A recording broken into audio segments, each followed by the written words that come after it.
High court के निर्देश पर होने वाली इस बार रिम्स जीवी की बैठक की तारीख निर्धारित कर दी गई है।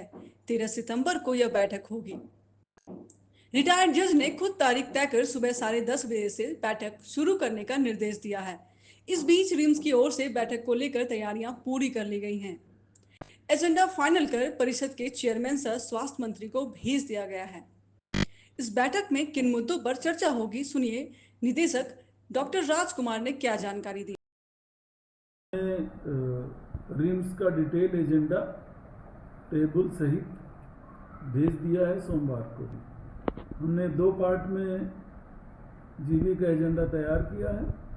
एक पार्ट में तो केवल कोर्ट के आर्डर को ही हमने प्रिंसिपली लिया हुआ है और मुझे लगता है वो एजेंडा काफ़ी बड़ा है। वो 3 पॉइंट्स पे है। नंबर 1 तो है मैन पावर डिप्लॉयमेंट पे, जिसमें बहुत सारे जो हर्डल्स हैं उनके सोल्यूशन लेके हम जा रहे हैं, जिसमें रोस्टर क्लियरेंस होना, रोस्टर कार्मिक जाना, फाइल इधर जाना उधर जाना, ये सब जो हर्डल्स हैं उन पे चर्चा करेंगे, उन पे डिसीजंस होंगे।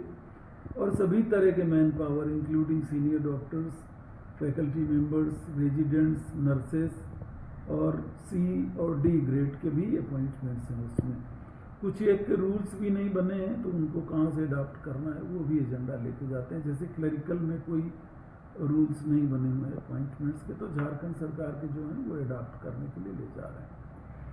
इसी तरह और जो अपॉइंटमेंट्स हुए हैं उनको हम प्रेसिडेंस मान के ले जा रहे हैं कि इसी तरह से फ्यूचर में भी कर लिए जाए।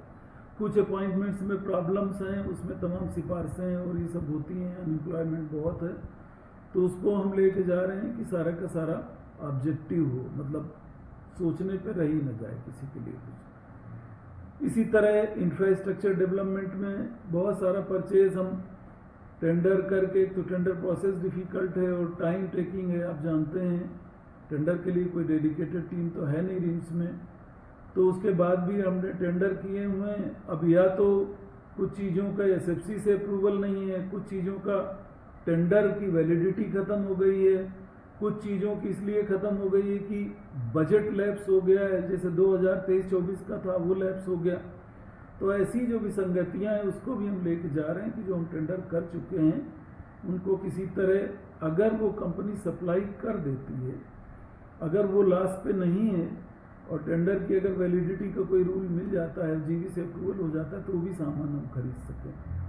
इसी तरह हमारी लिस्ट जो लंबी सी है जिसमें प्रोसेस चल रहा है, जो है तो प्रोसेस में है या जो बनी हुई लिस्ट है, अगर उसकी परमिशन हमको मिल जाती है तो सारा सामान खरीदने में हमको आसानी हो जाएगी। ये जो फाइलें इधर से विभाग से चेयरमैन और ऑब्जेक्शंस और फिर उनके रिप्लाई जाते रहते हैं, उनमें बहुत डिले हो जाता है, तो उसको भी हम कोशिश कर रहे हैं और उसके लिए भी हम एजेंडा लेके जा रहे हैं। इसी तरह कुछ जो टीम आई थी ऑनरेबल हाई कोर्ट ने डिप्लॉय की थी लॉयर्स की, उसमें बहुत सारी प्रॉब्लम्स उन्होंने पॉइंट आउट की थी। उन प्रॉब्लम्स में जो काम हो रखे हैं वो उन पर डिस्कशन करेंगे, जो नहीं हुए हैं, जिनमें कोई हर्डल है, उनका सलूशन लेके जाएंगे। इस काम शुरू हो जाएगा। टोटल कितने एजेंडे रहेंगे?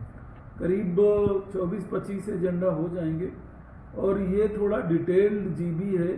हर एजेंडा में भी बहुत सारे पॉइंट हैं, तो 2-2, 3-3 पॉइंट सब में रखे गए हैं अप्रूवल के लिए कि इस पे सहमति हो तो A पार्ट ये है और B पार्ट ये, C पार्ट ये है। ये जीबी काफ़ी एग्जॉस्टिव होने जा रही है और बहुत ज़्यादा डिस्कशन की लेंथ में डिस्कशन, करीब 3,500 मैन पावर का हम लेके जा रहे हैं एजेंडा, जो ऑलरेडी जीबी से अप्रूव्ड है और सालों से पेंडिंग है, उसको भी लेके जा रहे हैं। तो अभी रिम्स में हमने इंस्पेक्शन किया है, जो पीछे वो टेलीफोन डिपार्टमेंट में बिल्डिंग है, उसको मैं सोचता हूँ वो ऑलरेडी कंडेम डिक्लेयर हो गई है, तो ये भी एक प्रपोजल ले जा रहे हैं कि वहाँ जो है हम ट्राइजिंग का पूरा इमरजेंसी का सिस्टम ले जाएं, वो बिल्डअप किया जाए एरिया। इमरजेंसी में हम कितना भी बेड बढ़ा रहे हैं, 10-11 बजे ऐसी स्थिति हो जाती है कि समझ में नहीं आता, किसी को नहीं समझ में आता कि अब क्या करें।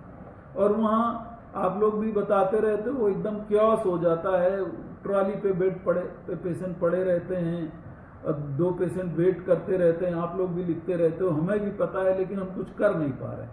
तो उसके ओवरऑल डेवलपमेंट के लिए एक बड़ा सा प्लान हम ले जा रहे हैं, जिसमें मैन पावर भी है, इंफ्रास्ट्रक्चर भी है, मेंटेनेंस की बातें हैं। मेंटेनेंस नहीं हो रहा था, 40 मॉनिटर बेकार पड़े हुए थे, कई वेंटिलेटर बेकार पड़े हुए थे, सभी लगभग फंक्शनल हो गए हैं, कुछ पे काम चल रहा है। चूँकि यहाँ मेंटेनेंस सेल ही नहीं थी, कुछ था ही नहीं, तो वो एक काम शुरू किया गया है।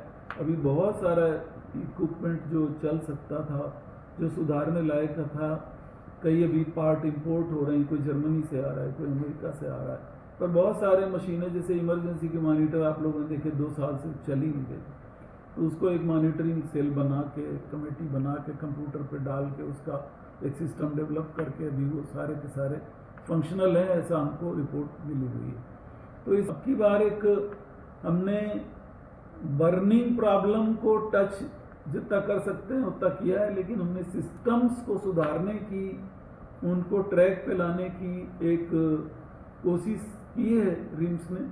अगर गवर्निंग बॉडी उसको अप्रूव करती है तो मुझे लगता है कि एकदम तो नहीं मैं कह सकता हूँ, लेकिन आने वाले 6 महीनों में उसके नतीजे जो दिखाई पड़ने लगेंगे।